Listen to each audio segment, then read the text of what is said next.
एक घना जंगल था जहाँ सारे जानवर मजे से रहते थे। उसी जंगल में एक शेर रहता था, बहुत बहादुर पर थोड़ा गुस्सैल। और वहीं एक गधा भी रहता था, थोड़ा भोला लेकिन बेहद फनी।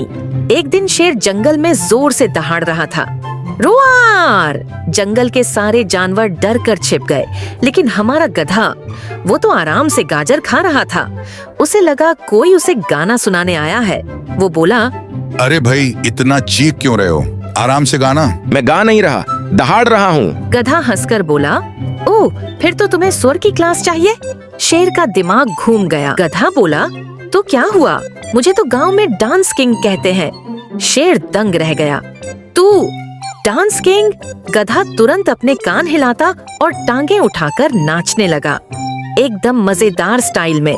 शेर देखते ही हंसी नहीं रोक पाया। शेर ने सोचा, चलो गधे की मदद लेते हैं, शायद कोई काम आ जाए। शेर बोला, चलो हम मिलकर शिकार करते हैं। गधा तैयार हो गया, लेकिन योजना उल्टी निकल गई। शेर ने कहा, तू चिल्लाकर सबको डराना, मैं मौका देखकर पकड़ लूंगा। गधे ने पूरा जोर लगाकर चिल्लाया, ई आ ओ। पास खड़े हिरण इतने जोर से हंसे कि भाग ही नहीं पाए। शेर ने कहा, ए गधे, तू डराने नहीं, हंसाने आया है। हंसी के चक्कर में हिरण का ध्यान भटक गया और शेर ने उसे पकड़ लिया। शेर बोला, आज का शिकार तेरी वजह से सफल हुआ। गधा खुशी से उछल पड़ा। तो क्या मैं अब जंगल का कॉमेडी किंग बन गया? शेर बोला, हाँ, तू ही किंग है, हंसी वाला। दोनों जोर जोर से हंसने लगे। जंगल में उस दिन से गधे को जंगल का मजाकिया हीरो कहा जाने लगा। हर कोई मजबूत नहीं होता, लेकिन हर किसी की एक खासियत होती है। कभी कभी हंसाना भी एक ताकत है। जंगल के पास एक छोटा सा गांव था। दिन में वहां शांति रहती थी, पर रात होते ही एक बड़ा शेर गांव के किनारे आकर दहाड़ता था। लोग डर से अपने दरवाजे बंद कर लेते और बच्चे रोने लगते। किसी को नहीं पता था कि शेर गांव के पास क्यों आता है। एक रात गांव का बुद्धिमान बुजुर्ग रघुआ बाबा बोला, हर शेर हमला करने नहीं आता, हो सकता है कोई वजह हो। लेकिन किसी ने बात पर भरोसा नहीं किया। अगली ही रात गांव की बकरियां जोर जोर से मिमियाने लगीं। गांव वाले टॉर्च लेकर बाहर निकले तो देखा, शेर खड़ा तो था पर हमला नहीं कर रहा था।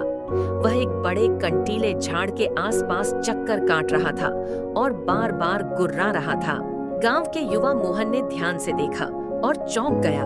झाड़ियों में शेर का बच्चा फंसा हुआ था। मोहन बोला, ये हमें डराने नहीं आया, ये अपने बच्चे को बचाने आया है। सबने मिलकर कंटीली झाड़ी को काटा और शेर के बच्चे को बाहर निकाल लिया। बच्चा कांप रहा था पर सही सलामत था। जैसे ही गांव वालों ने उसे छोड़ा, वह दौड़कर अपनी माँ के पास चला गया। शेर ने गांव वालों की तरफ देखा, लेकिन इस बार आंखों में डर नहीं, आभार था। वह एक शांत गहरी दहाड़ के साथ अपने बच्चे को लेकर जंगल में लौट गया। उस रात गांव में पहली बार लोग बिना डर के सोए। रघुआ बाबा मुस्कुराए और बोले, देखा, समझ और दया सबसे बड़ी ताकत है। उस दिन से शेर कभी गांव के पास नहीं आया और गांव वालों ने भी सीखा कि